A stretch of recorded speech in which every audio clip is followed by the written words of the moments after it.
Como que o mais pobre mede se a vida dele tá boa ou se tá ruim? É o consumo. No mercado. É o consumo. O cara vai, é a bomba do posto de combustível, é o carrinho, o tamanho do carrinho dele na fila do mercado. Essa sensação está ruim. Essa sensação tá ruim. A pessoa tá consumindo menos do que consumia antes.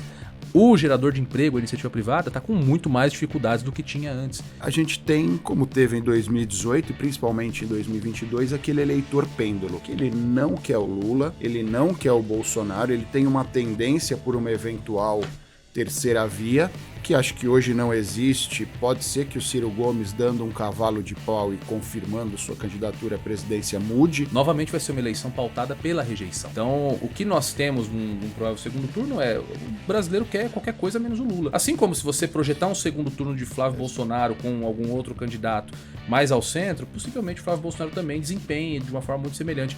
São figuras, no contexto de polarização, a polarização que se retroalimenta. Nós não temos nenhuma figura política, goste ou não goste, não tem ninguém com uma biografia como a do Lula hoje na política brasileira.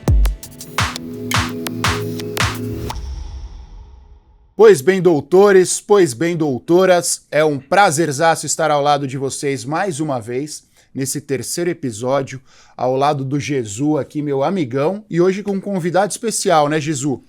Um grande convidado especial, nosso amigo Diego Tavares, advogado, conselheiro estadual da OAB e analista político. Analista político mesmo? Analista, vírgula. Influencer político, porque é um dos caras que mais tem crescido nas redes sociais em termos de análise política.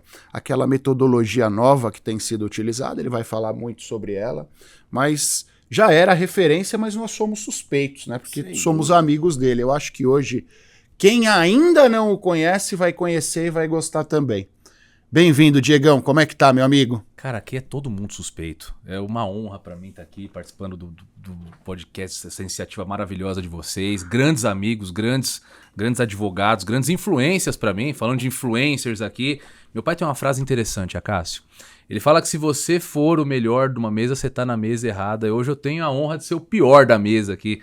Tive aula com o Gesualdo, o Acácio é uma referência lá na minha região de como um articulador político, também como professor de direito. Então, cara, que prazer. Só gratidão de estar aqui com vocês.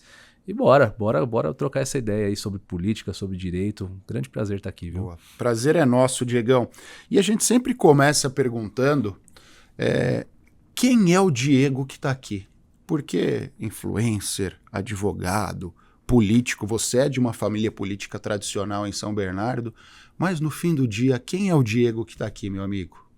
Cara, o Diego que tá aqui hoje é o amigo de vocês. A mesma coisa que a gente tava nos bastidores aqui antes da gente ligar as câmeras e começar esse bate-papo. Mas hoje eu gosto muito de dizer que eu sou o pai da Olivia, da Sofia e da Aurora. Sou o esposo da Bárbara. Sou alguém que tem esperança, principalmente, que nós consigamos, através de debates como esse, através da exposição das questões políticas que nós temos no país, melhorar um pouco a situação do nosso Brasil, melhorar um pouco a situação do nosso estado, da nossa cidade, da nossa rua, por que não? Melhorar o ambiente no qual nós convivemos todo dia e que tantos problemas nós identificamos, né? Acho que esse sou eu hoje, alguém que está um pouquinho indignado e tentando fazer o meu 1% ali para ajudar na construção.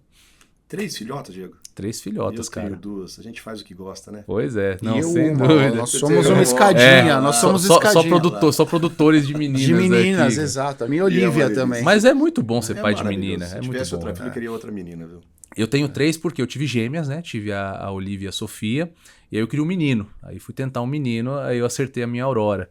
E aí eu descobri que eu não sei fazer menino. Então, aí eu parei por aí. Mas é maravilhoso ser pai de menina. Eu até queria um menino para passar esse dom do futebol que eu tenho. Eu não posso parar comigo, eu precisava transferir isso para alguém. Mas se eu tivesse uma outra filha... Eu não vou nem arriscar contar uma mentira dessa que nem você, Jesus. E pior que nós vamos ter que marcar um jogo, porque todos os episódios até aqui ele fez menção a essa suposta habilidade dele no futebol. Então nós vamos ter que marcar um jogo aqui com todos os convidados, com todo mundo. Eu desconfio que esse VAR vai decepcionar. Eu desconfio. Diego, mas vamos debater política, cara, que você conhece bastante isso? Deixa eu fazer uma pergunta inicial para você aqui. A eleição do Lula e a eleição do Tarcísio, eles correm risco? Olha, eu acho que o Tarcísio nem tanto assim. Muito embora eleição, enfim, não tem receita de bolo, não tem resultado dado, não tem eleição ganha. Primeiro passo para você perder uma eleição, na minha avaliação, é encarar o processo como uma eleição ganha. Ninguém que é profissional do meio acaba encarando o processo dessa forma. Tanto que o Haddad, já nas primeiras pesquisas agora, surpreendeu, com um percentual relativamente próximo ao percentual do Tarcísio, que estimava aí uma vitória em primeiro turno. Mas mesmo assim, eu acho que o Tarcísio ainda está com uma situação política um pouco mais tranquila. O Lula, eu já vejo que corre sério risco. Inclusive, foi objeto de uma das análises que eu fiz nas minhas redes sociais nos últimos dias. Franca possibilidade até do presidente Lula deixar a disputa. Eu acredito que o Lula, ele joga hoje mais do que o jogo do poder, o jogo do tabuleiro. O Lula joga hoje um jogo pelo próprio legado. Nós não temos nenhuma figura política, goste ou não goste, não tem ninguém com uma biografia como a do Lula hoje na política brasileira. 3 vezes presidente da República, eleito em 2002 naquela conjuntura na qual ele foi eleito, enfim. O Lula tem uma biografia e ele preza por isso. E eu acredito que ele não vai arriscar essa biografia terminando essa carreira com uma derrota. Então acho que se ele não conseguir dar um jeito nessa popularidade, não acertar o discurso, não conseguir tracionar e considerando ainda outra variável dessa equação que é como a campanha de Flávio Bolsonaro tracionou, como a direita, mesmo que dispersa, está organizando alguns núcleos próprios, núcleos políticos próprios, que pode causar um efeito semelhante ao que aconteceu no Chile, por exemplo. Diante desse cenário, eu acho que não é uma situação descartada a possibilidade de que Lula simplesmente se retire da disputa. Lula hoje não joga só pelo poder, joga também pelo legado. Diegão, mas eu vou pegar um gancho antes de você falar sobre o Tarcísio. Eu tenho a sensação, não sei se você tem a mesma sensação, se quem nos acompanha tem a mesma sensação, que até aqui o PT está entregando muito fácil para o Flávio. Não há nenhum ataque contundente contra a figura do Flávio, o PT não faz menção ao adversário. Será que eles de fato não absorveram ainda, estão meio perdidos? Ou acharam o adversário ideal e estão deixando a água fluir para no momento certo atacarem? Eu acho, Acácio, que isso foi num primeiro momento uma estratégia. Acho que lá atrás, até o fim do ano passado, comecinho desse ano, era uma estratégia não atacar o Flávio para dar para ele essa segurança de ser candidato. As pesquisas que nós tínhamos até dezembro, até o comecinho de janeiro, davam uma candidatura do Tarcísio como muito robusta à presidência da República. Então talvez isso tenha feito o PT entrar nessa estratégia de tentar escolher o adversário e não atacar o Flávio para que ele ganhasse essa segurança, para que inclusive os propensos apoiadores da direita tivessem essa impressão de que, olha, ali é um caminho seguro, dá para apostar. Talvez isso tenha acontecido, mas eu acho que o Flávio surpreendeu. Eu acho que essa campanha, o Flávio Bolsonaro acabou tracionando de uma forma um pouco mais contundente do que o PT esperava. Mas você acha que foi o Flávio que tracionou ou isso é uma oposição ao governo? Porque quando eu vejo as pesquisas, primeiro, no primeiro turno o Flávio não vai bem. Aí no segundo turno, se a gente tirar o Flávio, colocar o Caiado ou colocar o Zema, é o mesmo número. É porque essa eleição não é uma eleição de voto, é uma eleição de veto. Novamente vai ser uma eleição pautada pela rejeição. Então, o que nós temos num provável segundo turno é o brasileiro quer qualquer coisa menos o Lula. Assim como se você projetar um segundo turno de Flávio Bolsonaro com algum outro candidato mais ao centro, possivelmente o Flávio Bolsonaro também desempenhe de uma forma muito semelhante. São figuras, no contexto de polarização, a polarização que se retroalimenta, todo o contexto que nós acompanhamos na política brasileira desde 2016, 2017, isso tá encontrando agora um exaurimento. Então você nota esse cansaço do eleitor e daí eu acho que esse tipo de reflexo nas pesquisas de fato um cansaço mesmo da imagem do opositor. Só que o que acontece? Isso também força com que a rejeição a um lado faça com que o voto migre para o outro. Então eu acho muito difícil o Brasil escapar nessa eleição de 2026 de um segundo turno entre Flávio Bolsonaro e Lula. Agora, claro, tem essa teoria que eu coloquei no começo aqui da nossa conversa. Se o Lula não for candidato, a gente reseta completamente o tabuleiro eleitoral. E aí você abre espaço para candidaturas mais ao centro. E aí eu tenho certeza que figuras como Gilberto Kassab, que tem a candidatura de Caiado, como, enfim, tantos outros projetos eleitorais que se colocam aí nesse espectro do centro-direita e até mesmo centro-esquerda, encontram um vácuo para tentar qualificar o debate, para tentar levar a disputa para um outro patamar, para um outro nível. Mas o que nós temos hoje é, de fato, a polarização. E voltando à pergunta do Acácio, a questão da escolha de Flávio como um adversário, isso também é uma caixinha de surpresas, Acácio, na minha opinião. Vai começar uma campanha mais cedo ou mais tarde, eu acho que aí é questão de ajuste de timing. Acho que o PT acerta em não iniciar ainda uma campanha de desgaste, Porque os desgastes de Flávio Bolsonaro são desgastes conhecidos. Vamos falar da rachadinha, vamos falar de Queiroz, vamos falar, enfim, todo aquele contexto que todo mundo já conhece. E talvez aconteça uma coisa que acontece muito com o Lula também. A crítica pode não colar. Isso pode não fazer com que aumente a rejeição. O Lula não adianta você falar da Lava Jato, do Petrolão, do Mensalão. Parece que não pega nele, né? Não pega. Então, isso pode acontecer com o Flávio também. E se isso acontece com o Flávio, o projeto de reeleição do Lula também acaba se comprometendo, acaba encontrando mais dificuldade. E sob essa perspectiva, ainda vamos nesse gancho, sob essa perspectiva de eleição de veto e não de voto, a gente tem, como teve em 2018 e principalmente em 2022, aquele eleitor pêndulo, que ele não quer o Lula, ele não quer o Bolsonaro, ele tem uma tendência por uma eventual terceira via, que acho que hoje não existe. Pode ser que o Ciro Gomes, dando um cavalo de pau e confirmando sua candidatura à presidência, mude essas circunstâncias, mas esse eleitor pêndulo, no fim do dia, no segundo turno, é ele quem fará a escolha entre Lula e Flávio. O eleitor pêndulo em 22 foi com o Lula, achava o Lula o menos pior. Você tem uma perspectiva, uma leitura do eleitor pêndulo, Diegão? Você acha que ele, neste momento, assim como em 22, tem uma tendência oposicionista, uma tendência de mudança, ou ele vai no menos pior no fim do dia, seja quem for o menos pior? Esse sentimento de mudança, eu acho que é algo que, numa eleição de rejeições, ele sempre vai pesar um pouquinho, sempre vai pesar um pouquinho a mais, porque tem uma situação aí, eu não estou feliz com a situação, minha vida não melhorou. Muito pelo contrário, né? Em grande medida, talvez a vida das pessoas esteja mais difíceis.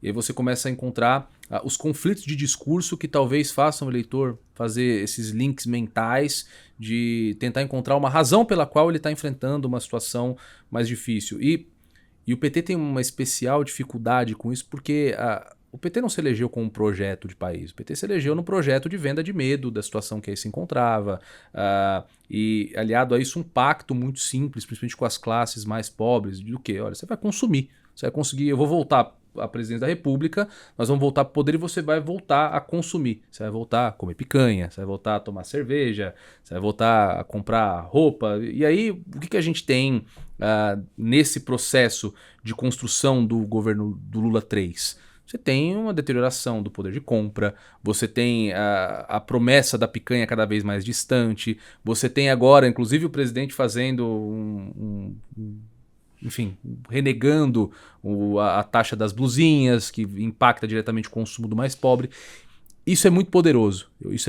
Então eu hoje vejo, sim, que esse sentimento oposicionista tende a fazer com que esse voto de rejeição migre para o Flávio Bolsonaro. Ou para uma outra candidatura, uma terceira via, como você colocou, caso consiga furar essa bolha da polarização. Acho complicado. Também acho difícil. Acho complicado, mas eleição a gente gosta de política porque não tem dia morno, né? É exatamente porque sim, tudo pode acontecer. Quem diria que o Bolsonaro do PSL, um partido praticamente sem expressão, em 2018, sem tempo de rádio e TV, com o Alckmin tendo o maior arco partidário da história de uma eleição presidencial, conseguiria vencer a eleição e ir para o segundo turno, né? Enfim, várias circunstâncias. Tomou uma facada no processo eleitoral. É o tipo de circunstância que a gente não consegue colocar na nossa projeção, na nossa conta, e que muda completamente o cenário do jogo. Você falou muito de aspecto econômico. Você acha que isso é determinante para a eleição? E eu vou te fazer um outro apontamento. Quando a gente olha os números da economia, o dólar hoje está em 5. O Lula pegou a 5,20. A inflação está dentro da meta, 4,70. O PIB cresceu nos 3 anos a uma média de 3%, que não é desprezível. O desemprego está baixo, segundo os números oficiais. Quando a gente olha o endividamento do Brasil, 78% do PIB, é o menor do G10, embora tenha aumentado, é o menor do G10. Se a gente levar em consideração, por exemplo, os Estados Unidos, é 130% do PIB, Japão 230%. Economias como a do Brasil, Inglaterra, França, Canadá, que o PIB é muito parecido, todos passam de 100%. Então os números parecem bons. Qual que é o problema aqui? Não há uma boa comunicação do governo, ou esse número macroeconômico não chegou na população, não é a sensação que a população tem? Eu acho que, em primeiro lugar, é uma questão de sensação. Novamente, os índices são bonitos. A gente pode discutir a questão desemprego, principalmente, de como se chegam a esses resultados, mas é uma questão de sensação. As pessoas, como que o mais pobre mede se a vida dele tá boa ou se tá ruim? É o consumo. No mercado. É o consumo. O cara vai, é a bomba do posto de combustível, é o carrinho, o tamanho do carrinho dele na fila do mercado. Essa sensação está ruim. Essa sensação está ruim. A pessoa está consumindo menos do que consumia antes. O gerador de emprego, a iniciativa privada, está com muito mais dificuldades do que tinha antes. Então, isso gera sentimento. E a gente sabe, voto não é uma questão racional. O cara não abre o diário oficial, ele não abre o caderno dos índices econômicos para votar. Ele tem uma sensação, é uma questão totalmente emocional, às vezes motivado por algo que ele vê no dia da eleição. Aquela clássica história que o Bolsonaro atribui ao episódio da Zambelli a sua derrota nas eleições. E pode ter sido que foi exatamente isso. Perdeu.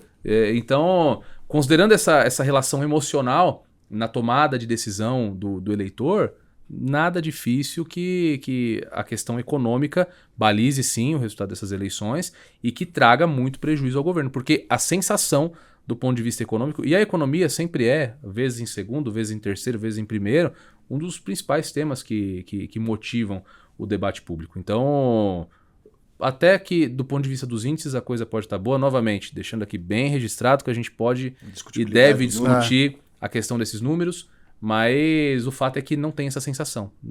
As pessoas não têm essa sensação. Diegão, vai lá. Eu ia só falar um gancho. Vai lá, tem tanta razão nessa questão da emoção. Eu tenho alguns clientes que são do agro.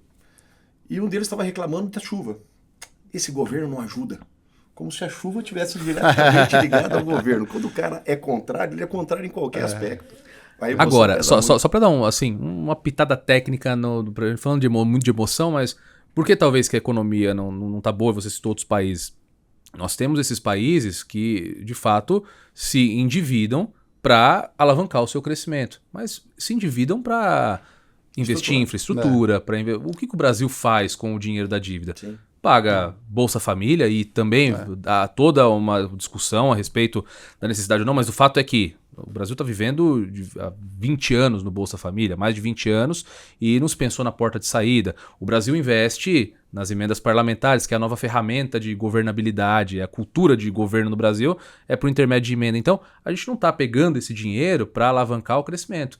O Brasil está se endividando para bancar a máquina pública, né? Tanto que muitas projeções do mercado dão conta que, a partir de 2027, todo o dinheiro da arrecadação é custo país. Não vai ter dinheiro para investir em absolutamente nada. Então, não é só a questão da arrecadação, a questão do endividamento, essas questões... Relação PIB, endividamento.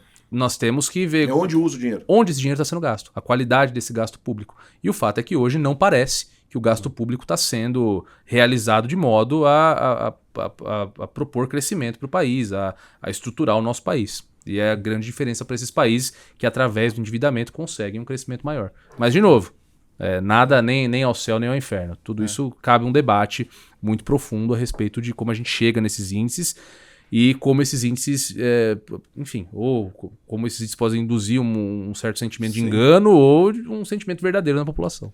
Sob essa perspectiva, Diegão, que eu também tenho a mesma sensação. A gente substituiu o desenvolvimento pelo o assistencialismo. Ao invés da gente ter uma política pública de desenvolvimento, a gente tem uma política pública assistencialista. Mas isso não tem impedido, nos últimos anos, que problemas sociais surjam. Porque se nós olhássemos para o assistencialismo na sua essência, você evita que aqueles problemas sociais mais básicos se perpetuem ou até que eles se multipliquem. E eu acho, na minha convicção, um dos grandes efeitos disso, desta falta de gestão, são os problemas de segurança pública.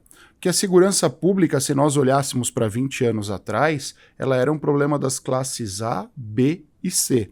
Mesmo com todo esse assistencialismo, os problemas de segurança aumentaram, a criminalidade aumentou e hoje as classes D e E são afetadas pelo problema de segurança. Você falou aí para mim que foi genial. A economia pode ser o primeiro, pode ser o segundo, pode ser o terceiro, mas sempre estará entre os temas mais discutidos na eleição. Você acha que nessa eleição a segurança pública vai ser o topo da tabela, na frente da economia, ou a economia ainda estará à frente da segurança pública? As classes mais baixas ainda não entenderam esse problema de segurança e o PT não consegue discutir. Acrescentando a pergunta, questão de segurança pública para você é governo federal ou estadual?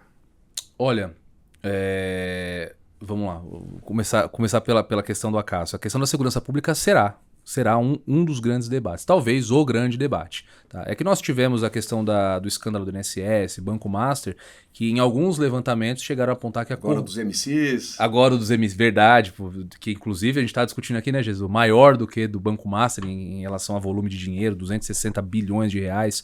Não sei onde tem eu não sei nem escrever isso. Tanto bilhão. Eu fico tentando imaginar isso em dinheiro físico dentro de um espaço. O tio Patinhas, né? A caixa forte do tio Patinhas, não tem outro. E talvez isso motive o grande debate eleitoral em torno da questão da corrupção. Não sei, né? Isso tudo é exercício de futurologia. Mas a segurança pública, sem dúvida, vai estar no top 1 e top 2 e algo que você está corretíssimo, Acácio. Historicamente não é o que a gente visualiza no processo eleitoral. Sempre é educação, saúde. Saúde é um tema que está esquecido. Ninguém fala mais de saúde no debate público, né? E que ainda é um grande gargalo do país. Não porque esteja resolvido, né? Exato. É porque esses outros problemas tomaram uma conotação tão grande que simplesmente não tem como falar de outra coisa. Sim. E também motivado, claro, o crescimento do crime organizado. Então, a segurança será um grande debate sobre competências. A Constituição diz que a segurança é dever de todos, né? Então, é dever de todos. O que não pode acontecer... Quando nós temos um problema que não respeita a divisa administrativa do Estado e a ficção da União Federal, é que se joga esse jogo de empurra-empurra. Porque isso nada mais é do que teatro. É teatro para não oferecer uma resolução para as pessoas, para não oferecer a solução do problema. Então, o que a gente vê hoje em questão de gestão pública de segurança? É a disputa para ver quem vai estar na coletiva de imprensa. É a disputa para ver quem vai estar ali dizendo que, olha, eu sou o pai dessa criança. O que a gente acompanhou no debate... Quando a criança é bonita, né? Quando é bonita. O que a gente acompanhou no debate do PL antifacção, por exemplo? A discussão da melhor ideia não estava na mesa. Não estava na mesa a discussão da resolução do problema. Como da PEC da segurança. Da PEC da segurança. Como da CPI do crime organizado. Pô, você tem quantas lideranças de facção criminosa nós temos em poder do Estado, sob custódia do Estado? Por que nenhuma foi sentar na mesa? Por que nenhuma foi lá para o parlamento explicar como que o crime organizado opera? Como que ninguém vai dizer como que eu faço, mas como que eu fazia para comandar o crime organizado? Como que funciona a instalação do crime organizado, a tomada do ambiente prisional pelo crime organizado? Nada disso foi discutido. Nós tínhamos, olha que interessante, nós tínhamos o STF discutindo o Banco Master, nós tínhamos a CPMI do INSS discutindo o Banco Master, tínhamos a CPI do crime organizado discutindo o Banco Master. Por quê? É ano eleitoral. Ano eleitoral, o algoritmo está entregando o Banco Master nas redes sociais e todo parlamentar quer o seu recorte falando do Banco Master. Então, existe uma certa hipocrisia no debate. Dever da segurança pública de cuidar? De todos. Quem está fazendo isso? Ninguém. Cão com muito dono morre de fome. Exato. Né? Não tem jeito. Agora, Diegão, você falou das PECs, do PL antifacção, da PEC da segurança pública. Você acha, eu até pegando um gancho do que o Jesus falou, você ficou meio em cima do muro aí, eu vou dar uma apertada nisso. Vamos. Esse talvez tenha sido a grande discussão, se é um problema da União, se é um problema do Estado. Não sei se vocês dois pensam igual, eu acho que no nosso pacto federativo à brasileira, que é muito confuso, a única coisa que sobrou efetivamente para os estados foi segurança pública. Essa briga entre governos estaduais e União, será que talvez não tenha sido o grande fator para a PEC não andar e para o PL antifacção não ser algo palpável? Porque o PL antifacção, para mim, é natimorto, é de uma pobreza intelectual e prática atroz. Não à toa, ele é tão pastel de vento que o seu pai tem o seu projeto político morrendo aqui em São Paulo. Essa briga não matou? Esse pacto federativo não matou a discussão? Sem dúvida. O problema do pacto federativo eu acho que é a grande raiz de todos os problemas que nós enfrentamos no Brasil. Porque no fim do dia, o que um ente federativo precisa para cuidar de uma política pública, precisa para implementar, para exercer uma competência, para cuidar da segurança, é dinheiro no caixa. E hoje nós temos um pacto federativo que a União Federal fica com todo o dinheiro, redistribui, legisla praticamente sobre tudo. legisla sobre tudo. Os estados eu acho que ainda têm menos competência do que os municípios. Sim. Né? Ainda tem menos Sim. competência que os municípios. Então, isso, claro, acaba prejudicando, sim, que o governador cuide da segurança pública. O que aconteceu? Os governadores ficam com a responsabilidade da segurança pública, de bancar a segurança pública, mas dependem do dinheiro da União Federal. Aí entra num debate como nós tivemos das câmeras corporais. E aí fica muito fácil para a União, que tem uma agenda própria em relação a todos os temas, e a segurança pública não é diferente, fazer uma espécie de chantagem institucional, como aconteceu no caso das câmeras. Ou você implementa a política de câmeras, ou eu vou cortar aqui os seus repasses do Fundo Nacional de Segurança Eu Pública. acho que a PEC da segurança piora isso. Eu- Centraliza ainda mais tudo na poder na União, União e vai ficar... Se não seguir o que eu falo, não tem recurso. Eu tenho exatamente essa percepção a respeito da PEC da segurança. O Brasil devia tomar movimentações contrárias na questão da centralização. Porque isso é uma questão até de percepção. É óbvio que o gestor da ponta, é óbvio que o prefeito conhece a sua cidade melhor do que o governador. É óbvio que o governador conhece o seu estado melhor do que o burocrata de Brasília. Então, essa federação, dizem inspirada no modelo americano, mas que na prática segue o modelo de federação russa que nós temos aqui no Brasil, acaba prejudicando muito esse debate. E claro, razão, quem tem razão a respeito do ponto A, do ponto B, quem tem razão sobre as câmeras corporais? É o Tarcísio, que era contra e depois se tornou a favor? Era o Lewandowski, que era um grande entusiasta das câmeras corporais? Não sei, vamos debater, vamos ver número, vamos ver índice, vamos pesquisar, vamos ver a efetividade com estudos sérios, né? Porque infelizmente nós ainda temos também esse problema no Brasil, né? Nem todo estudo é de fato um estudo, mas vamos debater a política pública do ponto de vista da eficiência, não da ideologia. Isso tudo tem que ser colocado na mesa, mas o fato é, a questão estrutural brasileira prejudica muito não só a eficiência, mas a própria instalação, a própria manutenção, o próprio exercício das competências que são atribuídas pela Constituição e por todo o aparato legal brasileiro. Diego, você como advogado, como conselheiro da OAB, acompanha a movimentação da OAB, qual é a visão que você tem hoje do Supremo Tribunal Federal? Mais do que isso, como cidadão.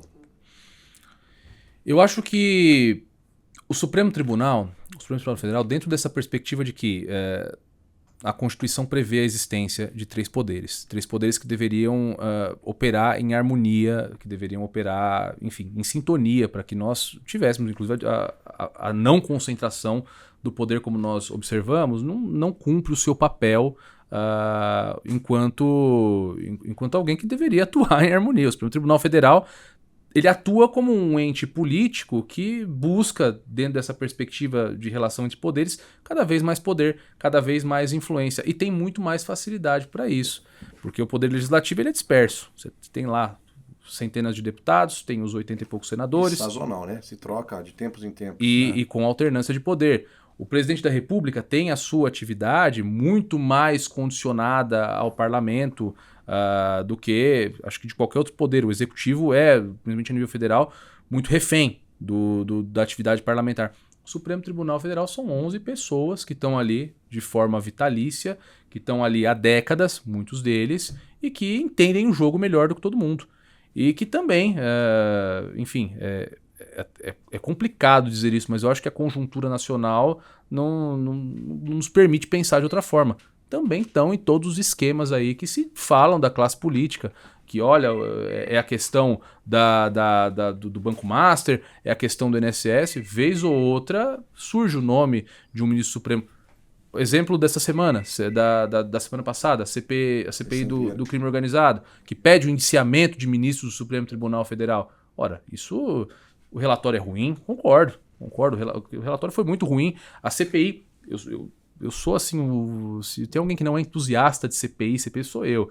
Não acredito nesses expedientes parlamentares de investigação. Mas ali surgiu alguma coisa.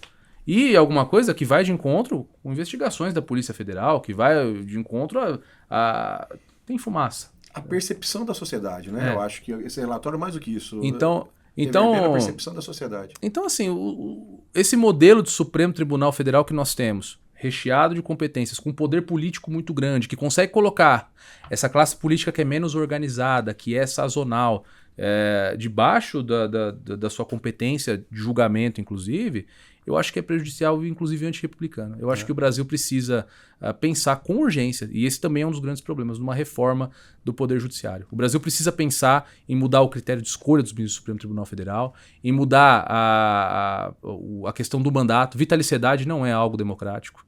Não é algo democrático. Precisa pensar em diminuição, uma severa diminuição de competências do Supremo Tribunal Federal. Na Europa, por exemplo, você sabe disso melhor do que eu, existem modelos de Suprema Corte que não julga caso concreto, que não julga, que só julga a Constituição sob uma perspectiva abstrata. Vamos pegar um caso X aqui que tem ocorrência na justiça das pessoas, na justiça da realidade, e vamos examinar isso sob uma perspectiva ideológica do estudo do direito, das teorias do direito, da doutrina, da jurisprudência.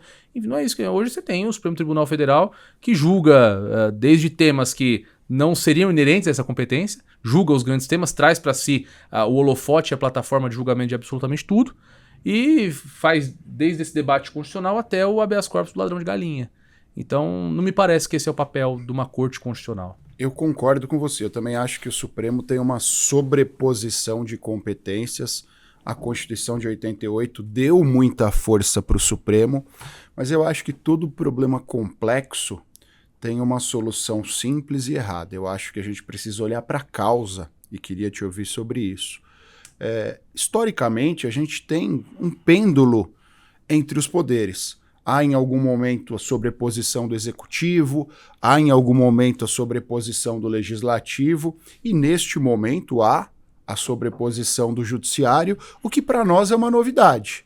Eu confesso, tenho 43 anos, não lembro na minha vida desse protagonismo e, consequentemente, dessa sobreposição. Eu não era nascido ainda, não sei te dizer, bem mais novo. Essa sobreposição do judiciário.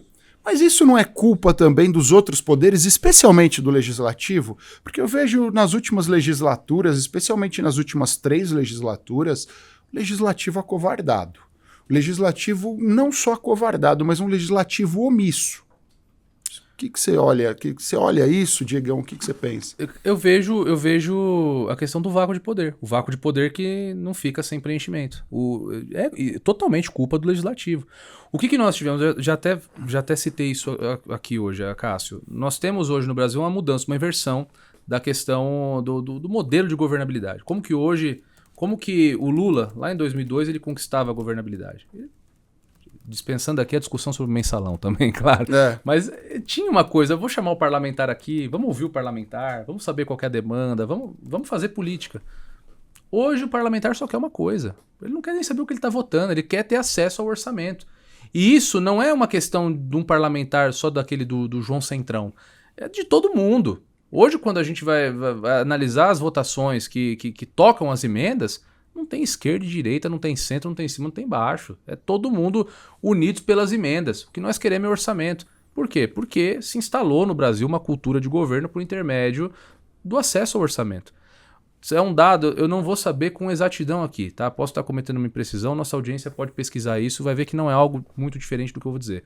Nas eleições de 2024, das 100 prefeituras que mais receberam emendas do orçamento secreto, 98%, algo assim, tá? Não é diferente disso, não é 80%, é mais de 90%. Dos prefeitos que se encontravam na cadeira em reeleição foram reeleitos ou conseguiram eleger os seus sucessores. Então tem uma receita de bolo eleitoral aí. O cara pega a emenda, tem acesso a um volume colossal de emendas, pega uma cidade, até outro exemplo legal da gente falar, uma cidade do Maranhão, não me lembro agora qual que é exatamente, mas que para ter acesso ao dinheiro de emenda do orçamento secreto, informava procedimentos no SUS de extração de dentes. E quando foram ver, seria como se toda a cidade, cada habitante da cidade tivesse traído 12 dentes da boca, alguma coisa assim, só para ter dinheiro, acesso a esse dinheiro. Então, o parlamentar não quer mais saber de legislar. A gente está elegendo deputado que ou é um influencer digital de política, um cara que não tem um trabalho, uma produção parlamentar de fato de um deputado, e nós temos ali um monte de deputado desconhecido que se entrar na sala aqui agora, nós que transitamos bem na política, talvez não saibamos da sua imagem quem ele é, mas que o cara só está lá para ser um despachante de emenda. Ele é um funcionário do prefeito que está ali para buscar recurso. Então, isso acabou abrindo esse vácuo para que o Supremo Tribunal Federal assumisse para si a possibilidade de falar sobre tudo, de falar sobre droga, de falar sobre aborto, de fazer aquilo que o parlamento não está se dando ao trabalho de fazer. É o vácuo de poder, que não fica desocupado por tempo nenhum. Então, o parlamento tem culpa nessa crise que nós enfrentamos hoje de supremacia do judiciário sobre os demais poderes.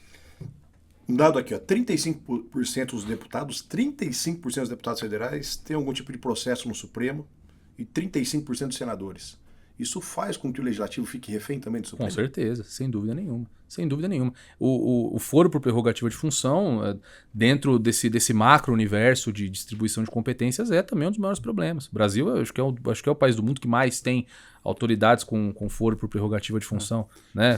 Meu tema de dissertação de mestrado, a gente tem quase 6.000 autoridades no Brasil detentoras do foro. Pois é. Então, enfim, como que você vai desagradar o cara que amanhã pode julgar o teu processo? O cara que amanhã pode te... Que nos diga o Alessandro Vieira, né? Correndo o risco de sofrer processos por algo que está cobertado, pelo meu ver, pela imunidade dele, inclusive. Sem dúvida nenhuma, sem dúvida nenhuma. Dentro da perspectiva da existência de indícios mínimos ali, ele pode... Ele não tá punindo ninguém. Ele indicou o indiciamento, que ainda seria analisado pelo Ministério Público Federal, evidentemente. Então, assim... É totalmente desproporcional a reação do Supremo Tribunal nesse caso. E nós temos isso também, claro, Uma reação de quem tem medo. Eu acho nitidamente isso. Uma reação de quem sentiu o golpe, tem medo, porque sabe que será que tem medo? Será que esse pessoal ainda tem medo de alguma coisa? Eu tenho minhas dúvidas, né? Eu acho que é uma reação desproporcional para já deixar bem claro, olha, eu sou poderoso demais, não mexa comigo. Mas a história, né? Desde Napoleão Bonaparte, passando por diversos, todo mundo que fica muito grande e também fica muito dissociado da realidade, por mais poderosa que a pessoa seja, a realidade às vezes se impõe. E por mais dissociada que essa pessoa esteja da realidade, eu acho que ninguém é inalcançável, ninguém é inatingível. E acho que o Supremo esqueceu isso. Eu acho que nós concordamos nesse aspecto. Alguns ministros do Supremo. Eu acho que essa crítica tem que ser pontual também. Não dá para a gente tratar a instituição. A gente tem percebido, não sei se vocês pensam da mesma forma, alguns ministros tentando se distanciar e distanciar o Supremo, especialmente dessa confusão do Banco Master, que é a ponta do iceberg. Agora, eu tinha duas perguntas para fazer, Diegão, mas eu não sei se o nosso diretor permite por conta do tempo. Então eu vou fazer uma que é simples, pegando esse gancho de OAB. A gente tem visto toda uma discussão em relação à eleição direta para o Conselho Federal. Você é conselheiro estadual da maior subseção do país, que tem mais da metade dos advogados do país. Como você olha para isso? Diegão? Olha, eu acho que é ilógico você ter uma entidade que se vangloria por ter participação direta no processo de reinstalação democrática no país, de ter encabeçado o movimento das diretas já, por exemplo, não ter eleições diretas para o seu Conselho Federal. Mas existe uma desproporção a respeito de São Paulo. A gente até brincava hoje, né, Jesus? O São Paulo hoje tem um governador que é carioca, tem pré-candidatos ao Senado de diversos outros estados, então aqui aparentemente não tem esse clubismo que levaria a essa situação, fazer com que só presidentes federais de São Paulo fossem eleitos para a OAB. Então, novamente, eleições diretas para uma entidade que tem um papel muito importante, inclusive na refundação da democracia no país, não faz sentido ter eleições indiretas para o Conselho. Né? Pregar a democracia e não ser democrático. É demagógico. E isso causa um problema institucional também, que é uma desconexão do Conselho Federal da OAB com os conselhos seccionais. Isso causa atrito, inclusive. A OAB é uma coisa só. Você não tem... A OAB, existe a divisão administrativa entre o Conselho Federal, as seccionais e as subseções. Mas a OAB é uma entidade só. Só que é uma entidade que é totalmente desconectada. Se você ouviu o presidente Beto Simonetti hoje a respeito de determinados temas, do ponto de vista institucional, aquilo que o Conselho Federal prega é diametralmente oposto àquilo que o presidente Leonardo Sica, aqui na seccional de São Paulo, prega. Isso enfraquece a instituição. Eu acho que não é só a questão demagógica, é também a questão de operação institucional. A OAB teria muito mais força, muito mais protagonismo no debate se existisse uma unidade a respeito da agenda, e eu acho que isso só poderia ser conquistado por intermédio de eleições diretas para o Conselho Federal. Sensacional, o cara Sensacional, manja. manja. Imagina. Não, Passou aluno o de tempo vocês. passou, a gente nem percebeu, né? Rumando para o nosso final, Diegão, a gente começa perguntando quem é o Diego. E normalmente a resposta é uma resposta até aqui, olhando para o passado e para o presente. Mas é impossível a gente conversar com um cara que tem a sua inteligência, que tem a sua leitura, que tem o seu currículo, sem a gente perguntar de uma perspectiva de futuro. E aí, é impossível a gente conversar com você e deixar de falar de política, porque você é filho de uma das grandes figuras políticas de São Bernardo, seu pai foi vereador vários mandatos. 5 vezes, cara. Seu tio já é vereador há vários mandatos, e você, não diretamente, mas tem participado da política, especialmente da política regional nos últimos tempos. E o Diego tem pretensões políticas? Em algum momento o Diego quer estar na urna? Ou você é um cara influencer, satisfeito com as circunstâncias atuais? Óbvio que você é político, todos somos políticos, mas... Eu sou político, mas eu não vou dar a resposta sabonetada de político, não. Eu vou te responder bem claramente isso.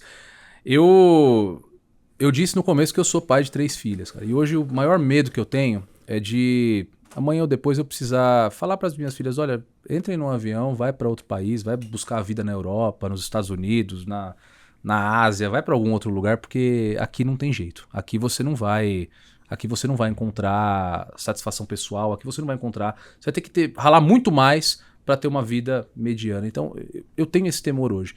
E com base nisso, de verdade, eu quero começar a dar uma contribuição maior do que expor a política como eu exponho nas redes sociais, do que falar sobre os problemas. Eu quero deixar de ser só um comentarista, um analista político, e eu quero de fato poder contribuir com esse debate. É por isso que eu já me coloquei à disposição como pré-candidato a deputado federal. Então, eu pretendo sim participar de eleições, e eu acho que a política é ainda a melhor ferramenta que a gente tem para construir isso. Tem essa perspectiva, claro, desse meu desejo pessoal de poder construir um país melhor para as minhas filhas e, como reflexo, construir um país melhor para as filhas de todos, para os filhos de todos. E eu acho que a gente tem que fazer isso. Nós somos... Todos nós, Acácio, você sabe disso melhor do que eu, todos nós somos políticos, querendo ou não. Querendo ou não, a política é uma parte... está colada na nossa vida, é inerente à nossa existência. A política é a nossa ferramenta para a gente não se matar na rua, né? Para a gente não que infelizmente... Deveria ser, né? Deveria ser. Infelizmente acontece, mas a política deveria justamente evitar isso. Então, eu acho que para evitar que esses espaços sejam ocupados pelas pessoas que estão aí ocupando e que não têm nos ajudado a, infelizmente, construir uma situação melhor, um país melhor, um estado melhor, uma cidade melhor, eu acho que nós temos que participar. Nós aqui, o Gesualdo, todo um cara inteligente, e a gente precisa devolver isso para o nosso país. Se os bons não ajudarem a construir uma situação melhor para o nosso país, infelizmente a gente vai continuar discutindo ao longo dos anos os mesmos problemas que a gente tem discutido nos últimos anos. Então, olhando para frente, a perspectiva é não ter que fazer essa análise com base nesses elementos que eu trouxe aqui, quem é o Diego, olhando para trás. Cara, que prazer. Todo meu. Foi delicioso. Pena que correu rápido o tempo. Mas é igual o jogo bom, a gente não vê passar. Quando o São Paulo joga é rapidão. Ele quer falar de futebol de qualquer jeito, né? Exato. É a zona de conforto, é onde eu entendo, onde eu conheço. Eu ainda quero ver essa habilidade, se vai se comprovar essa magia nas pernas, né? Nós ainda, por dever de ofício, Diegão, a gente ainda está chamando gente do nosso meio, política, advocacia, academia, mas daqui a um tempo a gente vai começar a chamar gente da bola e aí nós vamos ver se ele sabe efetivamente, sem contarmos que já tá combinado aqui um jogo dos nossos convidados, a equipe de produção, todo mundo, para nós vamos fazer um futebolzinho no final do ano e vamos ver o desempenho do Jesus. É isso, senhores. Obrigado, Diegão. Prazer todo meu. Já fica o convite para que você venha em outras oportunidades. E obrigado a quem nos acompanhou até aqui.